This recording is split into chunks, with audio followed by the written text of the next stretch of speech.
हरे राम राम राम हरे हरे, हरे कृष्ण कृष्ण कृष्ण हरे हरे, हरे राम राम राम हरे हरे, हरे कृष्ण कृष्ण कृष्ण हरे हरे. पुंडलिकावरदे हरी विठ्ठल.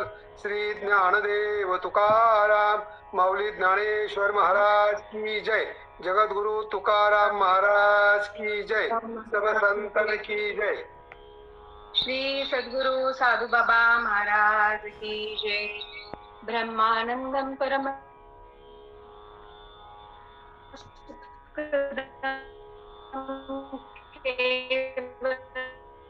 ज्ञानमूर्ती द्वंद्वादितं गगन सदृशं तत्त्वमस्यादिलक्षणम् एकं नित्यं विमलवचनं सर्वैः साक्षीभूतं भावार्थितं त्रिगुणरहितं श्री सद्गुरुतं नमामि. ऐसा सर्वांग सद्गुरु सकल विद्येचा आगरू तया माझा नमस्कारू. साष्टांग भावे मनोजम वारतुल्य वेगम जितेंद्रियं बुद्धिमत्ता वरिष्ठं वातात्मजमानवित्त मुख्यं श्रीरामदूतं शरणं प्रपद्ये. पुंडलिकावरदे हरि विठ्ठल श्री ज्ञानदेव तुकाराम श्री सद्गुरु साधू बाबा महाराज की जय. बोलिये सब संतन की जय. मनाचा मारू न करिता आणि इंद्रिय दुःख न देता येथ मोक्ष असे ऐता श्रवणाची माझी. प्रस्तुत प्राप्त प्रसंगी प्रवचन रूपी सेवेकरता घेतलेली ओवी ही ज्ञानेश्वरी मधली 4थ्या अध्यायातली आणि ओवी क्रमांक ही 224 क्रमांकाची आहे. ओवी मध्ये माऊली असे म्हणतात की मोक्ष प्राप्ती करण्यासाठी आपल्याला खूप सायास करण्याची गरज नाहीये. लोक काय करतात, काशीमध्ये जातात, वर्षभर काशीमध्ये अशी सोय आहे की 1 वर्षभर लोक काशीमध्ये राहतात. त्यास तिथे सरकारने 1 वर्ष सोय केलेली आहे खाण्यापिण्याची. आणि त्या 1 वर्षामध्ये जर तुम्हाला मृत्यू आला तर असं समजतात की काशीमध्ये जर मृत्यू आला तर तो मोक्ष असतो. आणि जर 1 वर्षामध्ये जर तो मृत्यू नाही आला तर मग आपल्याला पुन्हा आपल्या घरी यावं लागतं. तर माऊली असे म्हणतात की काही जण गंगा स्नान करतात, काही जण हिमालयामध्ये जातात. खूप असे विविध प्रकारचे साधन मोक्ष प्राप्तीसाठी करतात. कर्मयोग, भक्तियोग, ज्ञानयोग, अष्टांगयोग, मरणसमयी रामनाम स्मरण केलं तरी आपल्याला मोक्ष प्राप्ती होती. परंतु माऊली असे म्हणतात की मोक्ष जर आपल्याला पाहिजे असेल तर खूप जास्त सायास करण्याची गरज नाहीये. मोक्ष करायचा असेल तर गीता, ज्ञानेश्वरी, तुकाराम महाराजांची गाथा, समर्थ रामदासांचा दासबोध, मनाचे श्लोक याचे जरी श्रवण आपण केले, याचे जरी काही बोल आपल्या कानावर पडले तरी आपल्याला मोक्ष हा मिळतोच. येथ मोक्ष असे ऐता श्रवणाची माझी. का? श्रवणे तद्रूपता. श्रवणाने काय होतं तर आपल्याला मोक्ष मिळतो. खर तर आजचा गुढीपाडव्याचा दिवस आहे. 3.5 मुहूर्तापैकी आजचा हा एक मुहूर्त आहे. 3.5 मुहूर्त आहेत तरी कोणते हो. एक पहिला तर हा आजचा गुढीपाडवा, दुसरा म्हणजे अक्षय तृतीया, तो योग आहे, तो अर्धा आहे. तिसरा म्हणजे दसरा आणि चौथा म्हणजे हे प्रतिपदा म्हणजे दिवाळीचा दसरा, दिवाळी पाडवा. असे हे 3.5 मुहूर्तापैकी आजचा हा योग आहे. आणि ह्या योग हा असा घडून आला की ताई घरी आल्या तुकाराम महाराजांची गाथा घेण्यासाठी आणि सहजच मला बोलून गेल्या की तुम्ही करताल का. माझी तशी तर प्रवचन करण्याची काही तयारी नव्हती, पण ताईंनी मला खूप आग्रह केला की कदाचित तुकाराम महाराजांनी मला पाठवले की तुम्ही प्रवचन करा आणि तुम्ही कराच. 1 तासामध्ये मी प्रवचनाची तयारी केली. मी काही बोलेल, चुकेल तर तुम्ही सर्वांनी मान्य करून घ्या. खरं तर आजचा गुढीपाडव्याचा दिवस खूप महत्वाचा आहे. गुढीपाडवा का साजरा करतात हो? जेव्हा ब्रह्मदेवानी सृष्टी निर्मितीची संकल्पना केली तेव्हा ब्रह्मध्वज उभारला. ब्रह्मध्वज म्हणजे काय? ब्रह्मध्वज म्हणजे गुढी. गुढी म्हणजे काय? गुढी म्हणजे तर आनंद. आजचा गुढीपाडव्याचा दिवस आहे. गुढी केव्हा उभारली गेली? गुढी ही भगवान रामांचा जन्म झाला तेव्हा उभारली गेली. गुढी जेव्हा भगवान रामचंद्र श्रीराम प्रभू जेव्हा लंकेवर विजय मिळवून वनवासातून 14 वर्षाचा वनवास भोगून जेव्हा ते पुन्हा अयोध्येमध्ये आले त्या दिवशी गुढी ही उभारली गेली. अजून कोणत्या दिवशी गुढी उभारली गेली हो? तर गुढी ही जेव्हा भगवान श्रीकृष्णाचा जन्म झाला बाळकृष्ण नंदा घरी आनंदल्या नरनारी, गुडिया तोरणे करती कथा गायने. बाळकृष्ण नंदा घरी, जेव्हा बाळकृष्णाचा जन्म झाला त्या दिवशी गुढीची ही उभारणा केली. जेव्हा आपल्या घरी एखादा खूप चांगला कार्यक्रम असेल तर आपण काय करतो, भजन भजन करतो, नामस्मरण करतो, कीर्तन ठेवतो. आताच बघा ना की आता प्री वेडिंग शूटिंग आली, लग्न आले. लग्नांमध्ये काय करतात, पहिले लग्न हा एकच दिवसाचा असायचा. आपल्या भागात तर मला असं वाटतं एकच दिवसाचा हा कार्यक्रम असायचा. हळद साखरपुडा लग्न हे एकाच दिवशी सर्व काही होऊन जायचे. पण आता काय करतात, लग्न हा सणाप्रमाणे साजरं करतात. मेहंदी मेहंदी असते, हळद असते, खूप छान पद्धतीने लग्न साजरे करतात. त्या पद्धतीने गुढीपाडवा हा आज भगवान रामकृष्णाचा जन्म झाला, कृष्णाचा जन्म झाला त्या दिवशी हा गुढीचा हा सण आज आपण साजरा करत आहे. त्याचप्रमाणे उद्या खूप महत्वाचा दिवस आपल्यासाठी, वारकरी संप्रदायासाठी खूप अत्यंत महत्वाचा दिवस हा आहे आपल्यासाठी. जळी दगडासहित लाह्या, तारियेला जैशाला, जळी दगडासहित वह्या, तारियेला जैशाला ह्या. काय आहे उद्या? 31 मार्च 2025 उद्या तुकाराम महाराजांच्या गाथा ह्या दगडासहित पाण्यामध्ये बुडवल्या गेल्या. आणि 13 दिवस सगळ्यात पहिलं तुकाराम महाराजांच्या गाथाचं पारायण कुणी केलं, तर सगळ्यात पहिलं तुकाराम महाराजांच्या गाथेचं पारायण हे इंद्रायणी देवीने केलं. 13 दिवस इंद्रायणी देवीने गाथेचं पारायण केलं आणि 13व्या दिवशी म्हणजे उद्याच्या दिवशी त्या लाह्याप्रमाणे गाथ्या ह्या पाण्यावर तरंगल्या गेल्या. असा हा उद्याचा तुकाराम महाराजांचा दिवस आहे. खूप अत्यंत महत्वाचा आहे. आपले वारकरी प्रस्थान त्रयी समिती तर्फे उद्या 7 ते 8 या वेळेमध्ये तुकाराम महाराजांच्या गाथेचं लेखन करणार आहोत आपण सर्वजण. कोणाला शक्य असेल तर त्यांनी जावे कृपया करून. परत गाथा तुकाराम महाराजांच्या वंशजांतर्फे आशीर्वादही मिळणार आहे उद्या. त्या ठिकाणी प्रदक्षिणा होणार आहे देहू या क्षेत्रामध्ये. उद्या सकाळी देहू या क्षेत्रामध्ये 7 ते 8 या वेळेमध्ये तुकाराम महाराजांच्या गाथेचं काही अभंगाचं लेखन होणार आहे, प्रदक्षिणा होणार आहे तुकाराम महाराजांच्या वंशजांतर्फे. आपल्या सर्वांना आशीर्वाद मिळणार आहे इंद्रायणीच्या किनाऱ्यावर. तर उद्या हा महत्वाचा खूप म्हणजे खूप वारकरी संप्रदायाला तुकाराम महाराजांनी आपल्याला खूप काही दिलं. तुकाराम महाराजांच्या अभंगांवर तुकाराम महाराजांनी केलं तरी काय हो, जसे माऊली म्हणतात ना की काही नाही, फक्त श्रवण करा, गीतेचं श्रवण करा, ज्ञानेश्वरीचे श्रवण करा. तसं श्रवण केलं, तुकाराम महाराजांनी नामस्मरण केलं, विठ्ठल विठ्ठल मना वेळोवेळा हा सुख सोहळा स्वर्गी नाही, विठ्ठल विठ्ठल नामाचं सतत भजन केलं, सतत भजन केलं, सतत भजन केलं. जेव्हा तुकाराम महाराजांचा गाथा बुडवल्या गेल्या, सर्वात जास्त दुःख कोणाला झालं असेल असं म्हणतात जिजाऊ आईसाहेब खूप भांडखोर होत्या, खूप भांडखोर होत्या. पण त्या जेवढ्याच भांडखोर होत्या ना तेवढ्याच त्या प्रेमळही होत्या बरं का. कारण तुकाराम महाराज कुठेही गेले, कुठल्या डोंगरावर, देहूच्या बाहेर आल्यानंतर 3 वाटा निघायच्या. एक देहू, एक भंडारा डोंगर, एक गोराडेश्वर डोंगर, तिसरा अशा 3 डोंगरावर तुकाराम महाराज ज्या दिशेने वाटेल त्या दिशेने तो विठ्ठल विठ्ठल नामाचं नामस्मरण करत त्या दिशेने तुकाराम महाराज निघून जायचे. आणि ह्या विठ्ठलाच्या ताई, ह्या काळा तोंड्याच्या ताई, आज मी माझ्या संसाराची पूर्णपणे वाट लागलेली आहे. आणि तरीही त्या माऊलीला राहवत नसे.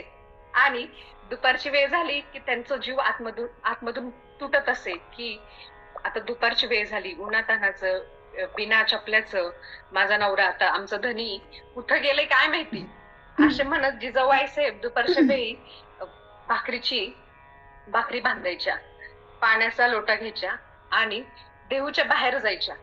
बरं, देहूच्या बाहेर गेल्यानंतर 3 वाटा निघायच्या. 3 वाटेच्या दिशेने नक्की कुठल्या दिशेने आपले तुकाराम महाराज, आपले धनी कुठल्या दिशेने गेले असतील हे कसं लक्षात यायचं. ज्या वाटेने विठ्ठल विठ्ठल नामाचा जयघोष व्हायचा त्या वाटेने जिजाऊ आईसाहेब आवली माता ह्या निघायच्या आणि त्या वाटेने त्या निघायच्या. आणि त्याच बरोबर त्याच ठिकाणी तुकाराम महाराज हे विठ्ठल विठ्ठल नामाचा आपली अभंग रचना हे करत असत. एक दिवस काय झालं, असंच दुपारच्या वेळी तुकाराम महाराज भंडारा डोंगराच्या दिशेने विठ्ठल नामाचं हे करत करत भंडारा डोंगराच्या दिशेने गेले. आणि जिजाऊ आईसाहेब नेहमीप्रमाणे रोजप्रमाणे जिजाऊ आईसाहेब भाकरी बांधल्या, पाण्याचा लोटा घेतला आणि पाण्याचा लोटा घेतल्यानंतर त्या देहूच्या बाहेर आल्या आणि भंडारा डोंगराच्या दिशेने जी वाट जाईल त्या दिशेने त्यांना विठ्ठल विठ्ठल नामाचा जयघोष असा ऐकायला आला. त्या वाटेने त्या निघू लागल्या. वाटेत जाता जाता जाता करवंदीचा काटा खूप जोरात, त्यावेळेस काही चप्पल नव्हते, शूज नव्हते, स्केचर्स नव्हते, आजकाल खूप ब्रँड निघाले शूजचे, त्यावेळेस कुठलेही पायथन नव्हते, व बिना बिना चपलीचे सगळी लोक जायचे. तेव्हा उन्हातानाच्या जिजाऊ आईसाहेब आवली माता ह्या निघाल्या आणि जात असताना मध्य वाटेवर त्यांना खूप जोराचा करवंदीचा काटा त्यांच्या पायामध्ये रुतला. बरं असा तसा रुतला नाही बरं का, तो करवंदीचा काटा पायाच्या आर आणि पार असा गेला की त्यांना निघता निघेना. प्रचंड अशा त्यांना वेदना झाल्या, एवढ्या वेदना झाल्या की त्या चक्कर येऊन खाली पडल्या. चक्कर येऊन खाली पडल्या आणि थोड्या वेळाने 5 ते 10 मिनिटांनी पुसट असं त्यांना एक दृश्य दिसलं की कोणीतरी एक गाया चरणारं एक छोटस मुलगा आपल्या दिशेने येत आहे. आणि येत असताना ते मुलगा जवळ आला आणि येत असताना ते कोणी नव्हतं बरं का, ते कोणी बाळ नव्हतं, कोणी मुलगा नव्हता, तो साक्षात परमात्मा होता, साक्षात श्रीकृष्ण होता. त्या श्रीकृष्णाने जिजाऊ आईसाहेबांना दर्शन घेतलं. पण जिजाऊ आईसाहेब प्रचंड त्यांच्यावर तिरस्कार करत असेल. जेवढं भगवान श्रीकृष्ण भगवान परमात्म्यावर ते तिरस्कार करत असेल ना, तितकंच प्रेम ते तुकाराम महाराजांवर करत असेल. प्रचंड तिरस्कार करत असेल. जसं त्यांना पांडुरंगाचं दर्शन झालं तसं त्यांनी शिव्यांचा वर्षाव सुरू केला. हा काळतोंड्या, तू आता इथं मला पण त्रास द्यायला आलास का? माझ्या संसाराची वाट लावली ती लावली, माझ्या धनीला तुझ्या नादीत लावलं तर ते लावलं, आता मला पण नादी लावायला आलेस काय? डोळे झाकले आणि दुसऱ्या बाजूला पाहिलं तरी भगवान परमात्मा, समोर पाहिलं भगवान परमात्मा, डावीकडे पाहिलं भगवान परमात्मा, वरती पाहिले, जिकडे पाहावे तिकडे चतुर्भुज नरनारी. म्हणजे जिकडे पाहावे तिकडे जिजाऊ आईसाहेबांना आवली आईसाहेबांना भगवान परमात्म्याचं दर्शन झालं. शेवटी त्यांनी आपले डोळे झाकले आणि डोळे झाकल्यानंतरही त्यांना आपल्या भगवान परमात्म्याचं दर्शन अंतर्मनामध्ये झालं. आणि त्या म्हणू लागल्या की का रे देवा, मी तुला एवढं शिव्या देते, मी तुला एवढं हे कर, तरी तुम्हाला दर्शन का देतो?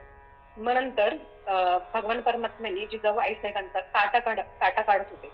बरं तो काटा असा आरपार गेला होता, एवढा रुतला होता की तो भगवान परमात्म्याच्या हाताने काही निघता निघेना. शेवटी त्या भगवान परमात्म्याने तोंडाने जिजाऊ आईसाहेबांचा पाय आपल्या मांडीवर घेतला आणि तोंडाने तो काटा जिजाऊ आईसाहेबांचा भगवान परमात्म्याने, साक्षात भगवान परमात्म्याने तो काटा काढला. ज्या भगवान परमात्म्याच्या दर्शनासाठी आपण ऑनलाईन दर्शनाची बुकिंग करतो किंवा 34 तास 2 दिवस पूर्ण महिन्याची वारी करूनही त्या भगवान परमात्म्याचं दर्शन होत नाही, त्या भगवान परमात्म्याच्या पायाचं दर्शन व्हावं, त्या पायाला आपल्या हाताचा स्पर्श व्हावा, अशा भगवान परमात्म्याचं दर्शन होत नाही. त्या भगवान परमात्म्याने साक्षात जिजाऊ आईसाहेबांचे पाय आपल्या मांडीवर घेऊन आपल्या तोंडाने आपल्या दातांनी तो काटा काढला. जिजाऊ आईसाहेबांना ते फडकं बांधलं आणि दोघेही भंडारा डोंगराच्या दिशेने जाऊ लागले. भंडारा डोंगराच्या दिशेने जाऊ लागल्यानंतर संत तुकाराम महाराज हे झाडाच्या खाली विठ्ठल नामाचा विठ्ठल विठ्ठल म्हणावे स्वर्गी नाही विठ्ठल नामाचा जयघोष करत बसले होते. तसं तर पाऊस असू, ऊन असू, वारा असू, 12ही महिने तुकाराम महाराज हे भजन करत असत. त्यांच्या भजनामध्ये पाऊस आला काय, ऊन आलं काय, किती हवा आली काय, तरीही त्यांचं भजन हे थांबत नसत. पण ज्या दिवशी त्यांनी तुकाराम महाराजांना आणि आवलीला एकत्र पाहिलं त्या दिवशी त्यांचं भजन जागेवर थांबलं. त्यांनी विचार केला की सूर्य आणि चंद्र एकत्र आले कसे? कारण सूर्य हा नेहमी आग ओकत असतो. ज्याप्रमाणे जिजाऊ आईसाहेब भांडतात, त्यांच्याशी खूप भांडतात, त्याप्रमाणे सूर्य आणि चंद्र हा शीतल असतो ना, शांत असतो ना, चंद्र खूप शीतल असतो, शांत असतो. त्याप्रमाणे भगवान परमात्मा चंद्र आणि सूर्य एकत्र आले कसे? अगस्त्य आणि समुद्र एकत्र आले कसे? कारण अगस्त्य ऋषींनी समुद्र गेला होता ना. तुकाराम महाराजांना खूप मोठा आश्चर्याचा धक्का बसला.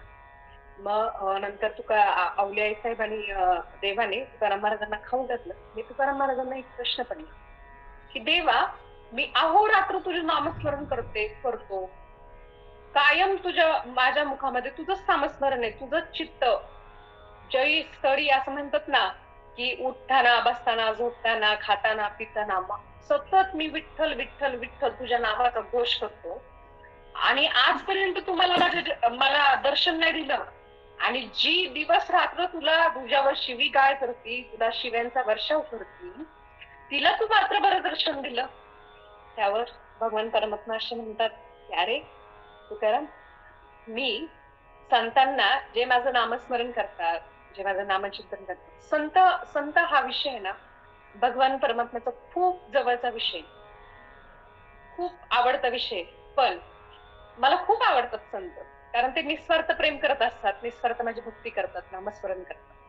पण मी मी आज जिजाऊ तू म्हणतोस ना की आज मी जिजाऊ आईसाहेबांना तुझ्या बायकोला मी दर्शन का दिलं, कारण जे संत माझी भक्ती करतात, जे संत माझं नामस्मरण करतात, जे संत मला विसरत नाही आणि त्याच संतांना खाऊ घालणाऱ्या लोकांना मी पहिलं दर्शन देतो आणि नंतर संतांना दर्शन देतो.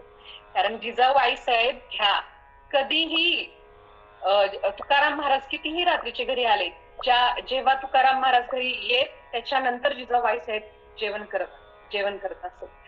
त्याच्यामुळं पहिलं ती तुझ्या खाण्यापिण्याची सोय करते ना, तुला उपाशी नाही ठेवत, तुझी खूप काळजी करते. ती जरी भांडत असेल तरी ती तुझी खूप काळजी करते आणि ती तुला खायला प्यायला घालती, तुझी काळजी घेती. भजन करणाऱ्याला मी नंतर दर्शन देतो, पण भजन का भाकरी खाऊ घालणाऱ्याला मी सर्वात प्रथम दर्शन देतो, असं हे वाक्य भगवान परमात्म्याचं हे तुकाराम महाराजांना होतं. आणि अशा पद्धतीने तुकाराम महाराजांना आणि आवली साहेबांना भगवान परमात्म्याने दर्शन दिले. जेव्हा तुकाराम महाराजांच्या घाता ह्या दगडासहित इंद्रायणीच्या नदीमध्ये बुडवल्या गेल्या, तेव्हा सगळ्यात जास्त दुःख झालं कोणाला? तुकाराम महाराजांना. तुकाराम महाराजांना तर झालंच झालं हो, पण सर्वात जास्त दुःख शिव्या देणाऱ्या माऊलीला म्हणजे आवलीला झालं. बरं का झालं? तुकाराम महाराजांना म्हणतात की अहो धनी, जेवढं मी पाऊस पडल्यानंतर पहिले बघा छपऱ्या असायची, पत्र्याची घरं असायची, पाऊस पडल्यानंतर आपण कुठं पातीलं कुठं हे घरं टिपकायची. पावसाचं पाणी हे घरामध्ये यायचं आपल्या. पहिल्या जुन्या काळामध्ये सगळेजण ह्यातून गेलेली आहेत, आता काही स्लॅबची घरं आलेली आहेत. धनी जेव्हा पाऊस पडायचे, ऊन वारा यायचा, पाऊस पडायचे, जेव्हा छपराचं पाणी आपल्या घरामध्ये गाळायचं, तेव्हा मी माझ्या लेकरांवर नाही हो पदर भरला कधी, पण ह्या तुमच्या चिठ्ठ्यांवर ठेवत मी पदर धरला, मी खूप जपून ठेवले आणि आज त्याच घाता तुम्ही बुडवू दिल्या, तुम्ही काहीच करू दे. खूप दुःख झालं, खूप प्रचंड प्रेम होत त्या तुकाराम महाराजांच्या आऊसाहेबांचं, माऊलींचं तुकाराम महाराजांवर. जेवढ्या त्या जिजाऊ आईसाहेबांना, जेवढ्या ते तुकाराम महाराजांना शिव्या घालत असत ना, कितीतरी पटीने ते तुकाराम महाराजांची काळजी घेत असत. असा हा उद्याचा दिवस आहे. त्याचप्रमाणे महिला दिन होऊन गेला बघा. महिला दिन 8 मार्च जागतिक महिला दिन होऊन गेला. त्यानिमित्ताने मी थोडस बोलू शकते का? हो नक्की. 8 मार्च जागतिक महिला हो दिन झाला. हो नक्की. महिलांनी दिलं तरी काय हो, महिलांनी दिलं तरी काय हो, कारण आता आपण सर्वजण लाडक्या बहिणी आहोत ना मुख्यमंत्र्यांच्या. हा, त्या पद्धतीने महिलांनी आपल्या देशाला दिलं तरी काय हो. क्रांतिकारक छत्रपती शिवाजी महाराज दोन छत्रपती दिले, छत्रपती शिवाजी महाराज आणि छत्रपती संभाजी महाराज. क्रांतीवीर दिले, खूप महिलांनी दिले. भगतसिंगांचा मी प्रसंग सांगून जाईल. जेव्हा भगतसिंग हे 12 वर्षाचे होते, तेव्हा पूर्वीच्या काळी बघा सुट्ट्या लागल्या की मुलं आपल्या आजोळी, मामाच्या घरी, मावशीच्या घरी त्या ठिकाणी सर्वत्र सुट्टीला जात असत. त्याप्रमाणे अमृतसरला सरस्वती देवी नावाची भगतसिंगाची मावशी राहत होती अमृतसरला, आणि त्यांची 8 वर्षाची बेला नावाची त्यांना एक मुलगी होती आणि 9 वर्षाच्या त्या गरोदर होत्या. त्यावेळेस काय झालं, जालियनवाला बाग हत्याकांड झाला बघा. जालियनवाला बागेमध्ये राष्ट्रवीरांची, जे मोठे मोठे आपल्या देशातले जे नेते होते त्या मंडळींचे भाषण होते जालियनवाला बागेमध्ये. एक दिवस, ज्या दिवशी जालियनवाला बागेमध्ये भाषण होते त्या दिवशी भगतसिंगांचे मामा आणि बेलाचे, म्हणजे भगतसिंग आणि बेलाचे मामा हे आले आणि त्यांच्या बहिणीला विनंती करू लागली की ताई, दीदी मी नेऊ का ग बेलाला जालियनवाला बागेमध्ये भाषणांची, संतांची, संत पुरुषांची, राष्ट्र नेत्यांची भाषण ऐकण्यासाठी. पूर्वीच्या काळी बघा लोक आपल्या मुलांना कीर्तनामध्ये घेऊन जायचे, भजनामध्ये घेऊन जायचे, मोठ्या मोठ्या सभेमध्ये नेत्यांचे भाषण ऐकले. कारण पूर्वीचे नेते तेवढे त्या ताकदीचे पण होते ना, त्यांची भाषणे ही खूप ऐकण्यासारखी होती. म्हणून पूर्वीच्या काळी लोक आपल्या मुलांना भाषणाला घेऊन जायचे. तर ती सरस्वती देवींचं एक वाक्य होतं, बेला गेली आईजवळ, आई मी जाऊ का तू मामाच्या सोबत भाषण ऐकण्यासाठी. तेव्हा सरस्वती देवी बेलाला म्हणतात की जा बाळा तू जा, कारण तिथं वूल्ड वायर नावाचा एक अत्यंत क्रूर इंग्रज अधिकारी आहे. तो कुठल्याही क्षणी कुठल्याही वेळेला आपल्या लोकांचा घातपात करू शकतो. आणि जर दुर्दैवाने तशी घटना झाली आणि मी तुला शोधायला येईल त्यावेळेला, पण मी अशा शोधायला येईल की तू ती गोळी, जेव्हा तो इंग्रज अधिकारी गोळ्यांचा वर्षाव करेल ना, त्यावेळेला त्या गोळी तुझ्या छातीवर, तुझ्या पाठीवर नाही, तुझ्या छातीवर लागली पाहिजे. पाठीवर का नाही आणि छातीवर का? का तर बेलाला सरस्वती देवी अशा म्हटल्या की जर तुझ्या छातीवर गोळी लागलेली असेल तर मी समजेल की माझी बेला ही घाबरून पाठीवर गोळी असेल तर माझी बेला इंग्रज अधिकाऱ्याला घाबरून ही पाठीवर गोळी लागली. पण जर छातीवर गोळी असेल तर माझी बेला स्वाभिमानाने त्या इंग्रज अधिकाऱ्याच्या समोर गेली आणि छातीवर स्वाभिमानाने ती गोळी त्या बेलाने स्वीकारली. तेव्हा मी क्षणाला तुला पाहण्यासाठी येईल. जर दुर्दैवाने तसा प्रसंग झाला तर काय नाही, मग बेलाचे मामा, भगतसिंगांचे मामा आणि बेला हे जालियनवाला बागेमध्ये राष्ट्रसंतांचे भाषण ऐकण्यासाठी गेले होते. थोडाफार वेळ झाला आणि हजारो गोळ्यांचा वर्षाव झाला. अशी माणसाशी एकमेकांचा, माणसांच्या देहाचा असा ढीग लागला होता, डोंगर लागला होता. रक्त आणि माती एक झाली होती. त्या वूल्ड वायर नावाच्या अधिकाऱ्यांनी शेवटी घातपातच केला आणि त्या दिवशी जालियन बागवाला हत्याकांड हा घडला. आणि जेव्हा सरस्वती देवीला गोळ्यांचा आवाज ऐकू गेला ना, त्यावेळेला 9 महिन्याची असणारी, गरोदर असणारी सरस्वती देवी ही कसलाही विचार न करता ती जालियनवाल्या बागेमध्ये गेली की माझी बेला नावाची मुलगी सुदैवाने जिवंत आहे का दुर्दैवाने गेली, आणि जर मेली असेल तर तिची गोळी ही छातीवर लागली का पाठीवर लागली, हे पाहण्यासाठी त्या काळची महिला, त्या काळची सरस्वती देवी माता ही गेली जालियनवाला. भक्ती तर प्रचंड असे खूप हजारो लोक ही मृत्युमुखी पडली होती.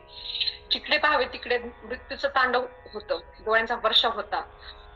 आणि आपल्या बेला अगं बेला तू कुठे आहेस असा आवाज देत असताना एका माणसाने सरस्वती मातेचा पाय धरला आणि ते म्हणतात, 80 वर्षाचे वृद्ध आजोबा होते, दीदी मुझे पाणी दोगी क्या, बहुत प्यास लगी है, मला पाणी देशील का ग, खूप तहान लागलीये. आता तुम्ही विचार करा, एवढ्या मोठ्या पटांगणामध्ये जिकडं पूर्ण लोकांचे देह पडलेले मृत्यूचे, त्या ठिकाणी कसं पाणी भेटेल. पण तिच्या लक्षात आलं की जिथे सभा चालू होती त्या मंडपामध्ये पाणी असेल. तिथे गेली, एक मोठं मटकं होतं, त्या मटक्यामध्ये पण पाणी नाही तर 100, 200, 300 अशा गोळ्या त्या पाण्यामध्ये पडलेल्या होत्या. ती म्हटली, नाही दादा, पाणी नाही भेटलं बाबा मला. त्या क्षणाला त्या माणसाने देह सोडला.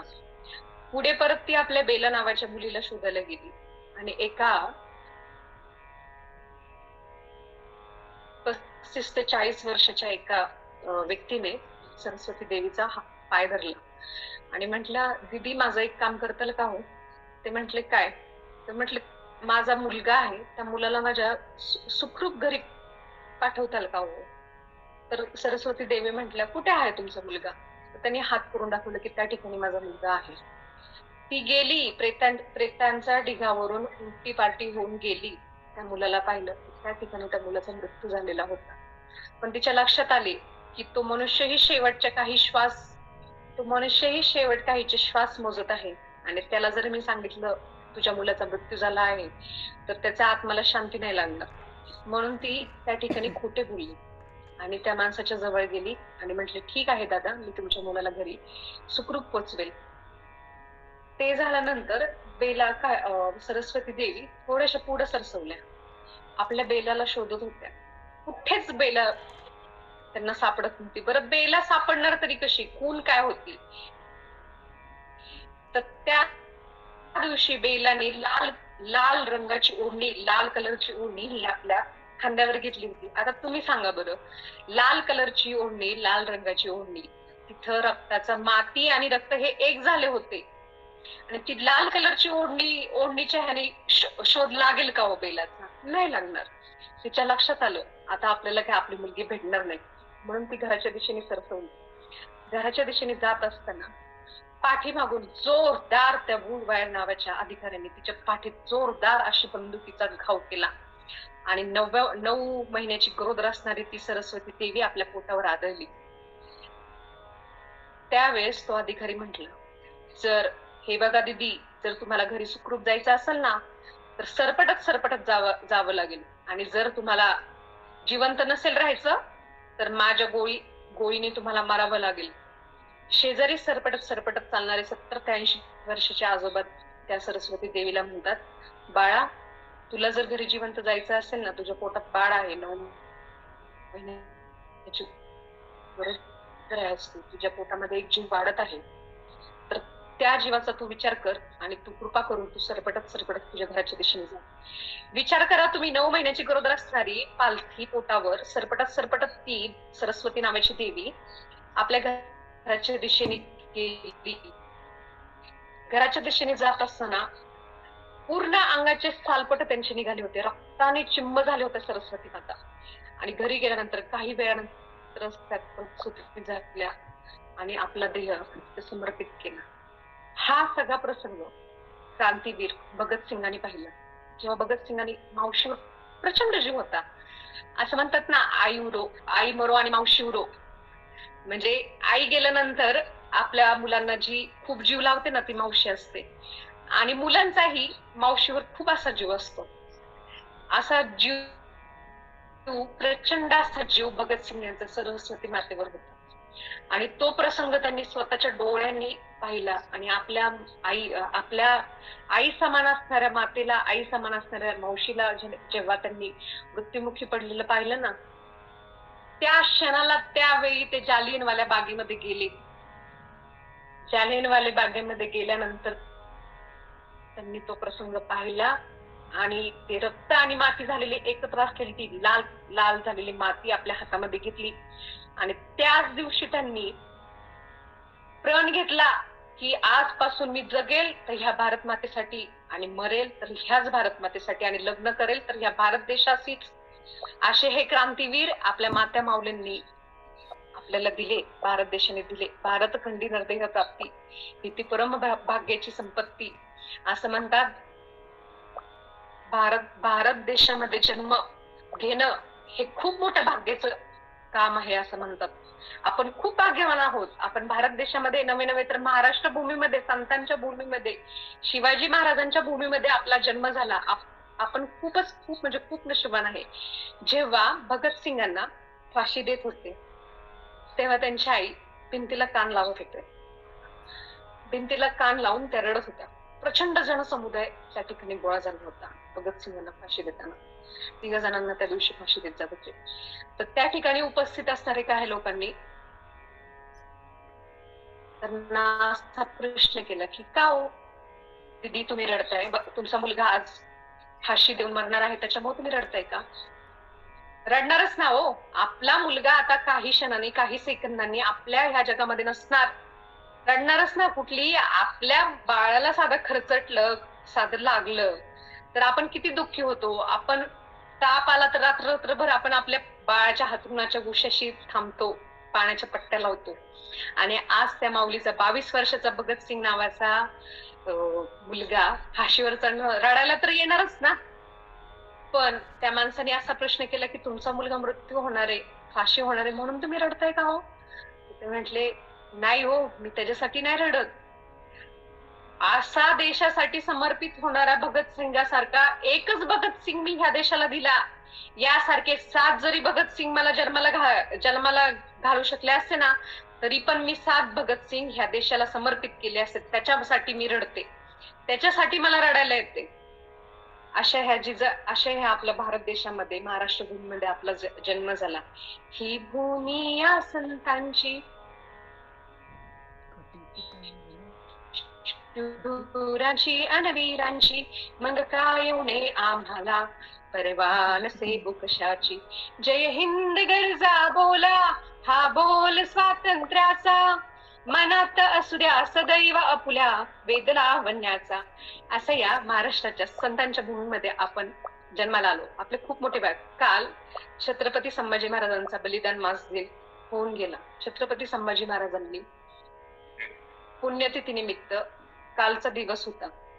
छत्रपती संभाजी 40 दिवस औरंगजेबांनी छत्रपती शिवाजी महाराजांची काय हाल अवस्था केली. छावा चित्रपट आता सर्वांनी पाहिला. त्यातले काही सीन जे होते ते पाहिल्यानंतर आपल्याला रडायला आले. पण त्यावेळेला त्यांची काय अवस्था झाली असेल, का एवढी हाल अपेष्टा केली त्याची? का तर त्यांनी हिंदू धर्म सोडून मुस्लिम धर्म स्वीकारावा म्हणून औरंगजेबाने संभाजी महाराजांची हाल अपेष्टा केली. पण संभाजी महाराजांनी नाही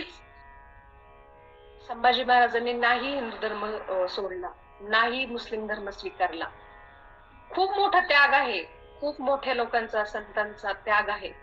कधी तुम्ही पाहिले का हो जिवंत असताना संतांची मिरवणुकी काढलेल्या, जिवंत असताना संतांना पुजलेलं पाहिलेलं? जेव्हा लोक जातात तेव्हाच म्हणतात, हा बाबा हा खूप चांगलं होता बरं का. जिवंत असताना कधी कोणाला पाहिले का हो चांगलं म्हणताना? संतांना तर नाहीच. तुकाराम महाराजांना किती त्रास दिला, माऊलींना किती त्रास दिला, खूप त्रास दिला. माऊलींनी ह्या ओवीमध्ये असं सांगितलं आहे की तुम्हाला जर मोक्षाची प्राप्ती मिळवायची असेल तर फक्त आणि फक्त तुम्ही गीतेचं श्रवण करा, ज्ञानेश्वरीचं श्रवण करा, तुकाराम महाराजांच्या गाथेचं श्रवण करा, एकनाथी भागवताचं श्रवण करा, समर्थ रामदासांच्या दासबोधांचं श्रवण करा. श्रवणाने खूप काही होतं. ह्याचं उदाहरण तुमच्या समोर आज मी आहे.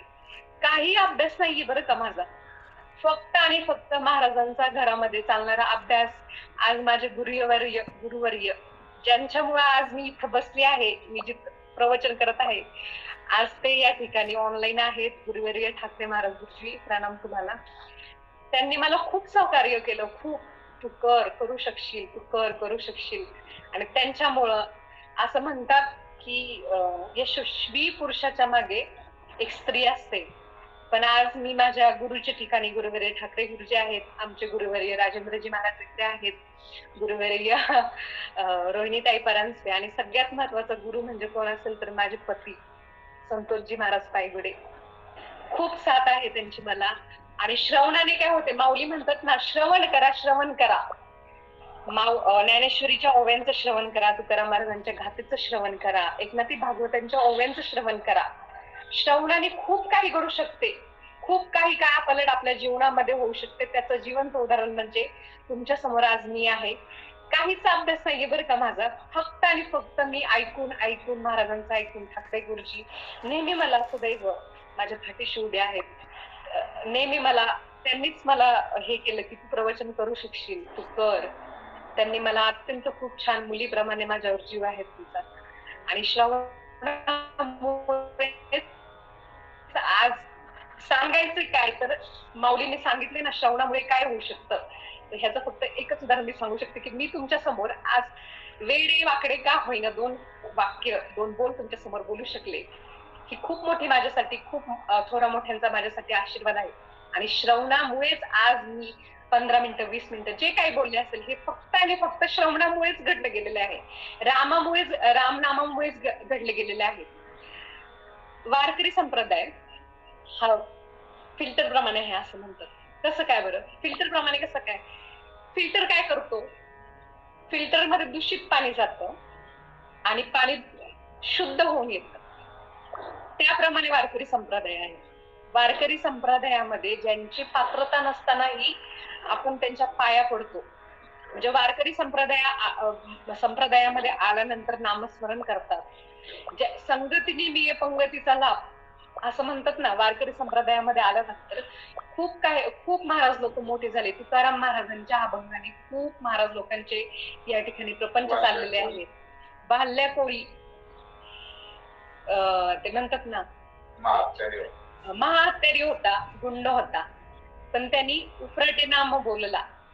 मरा मरा मरा मरा मरा मरा मरा राम राम राम राम.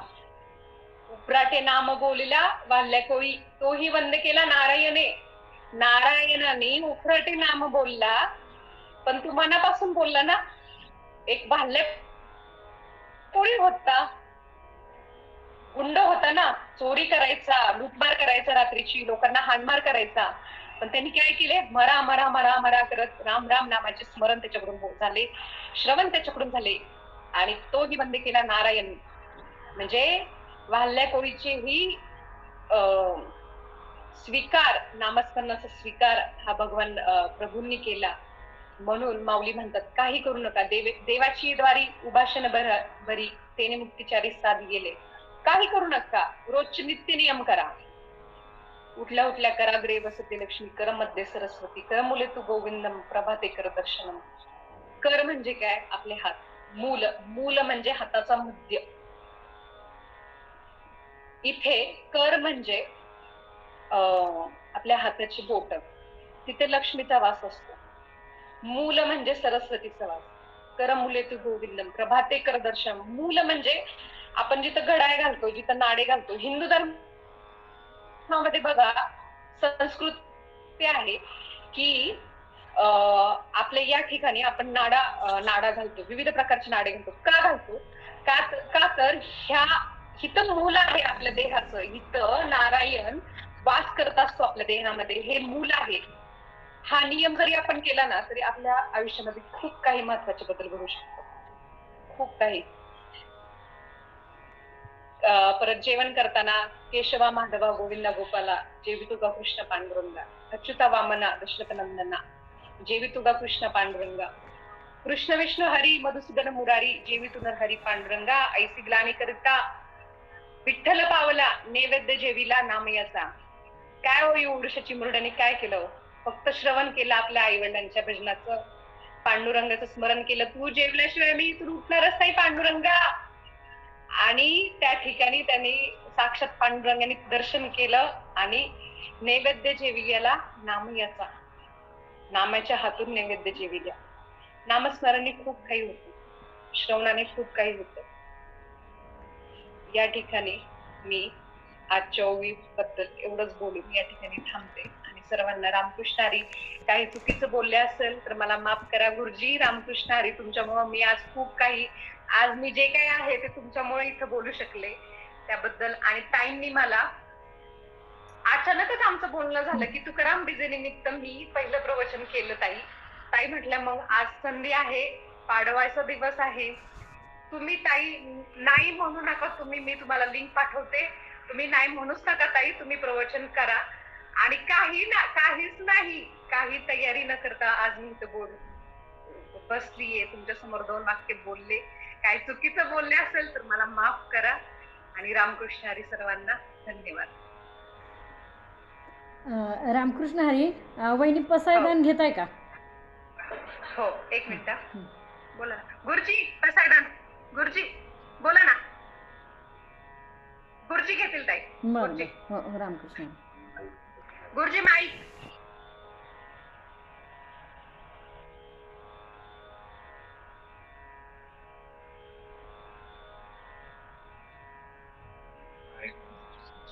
बंदे. बोला ना तुम्ही. माईक बंद आहे, माईक त्यांचा. माईक बंद आहे. बरं सर्वांनी माझ्यासोबत बोला. आता विश्वात्मके येणे वाद्यज्ञ दोषावे, दोषोनी मज द्यावे बसाय दान हे. जे कळांची व्यंकटी सांडो, तया तन्मय वाढो. भूता परस्परे प्रो मैत्र जीवांचे, दुरितांचे तिमिर गावो. विश्व स्वधर्म सूर्य पाहू, जो जेवांची तो तेला हो प्राणी जात. वर्षत सकळ मंडळी, ईश्वर निष्ठांची मांदियाळी. अनवरत भूमंडळी भेटतू तयावत चला कल्पतरूचे आरव चेतना चिंतामणीचे गाव बोलते जे अर्णव पियुषांचे चंद्रमे जे अलांछन मार्तंड जे तापहीन ते सर्वाही सदा सज्जन सोयरे होत हिंबहुना सर्व सुखी पूर्ण होनी ती लोकी भजिजो आदि पुरखी अखंडित आणि ग्रंथोपजवी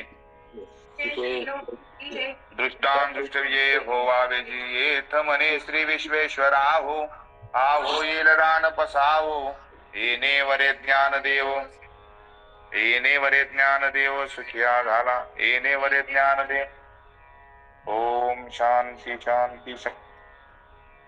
पुंडलिक वरदाहर विठ्ठल श्री ज्ञानदेव तुकाराम पंढरीनाथ भगवान की जय. माऊली ज्ञानेश्वर महाराज की जय. जगद्गुरु तुकाराम महाराज की जय. सब संतन की जय. जय जय रघुवीर समर्थ.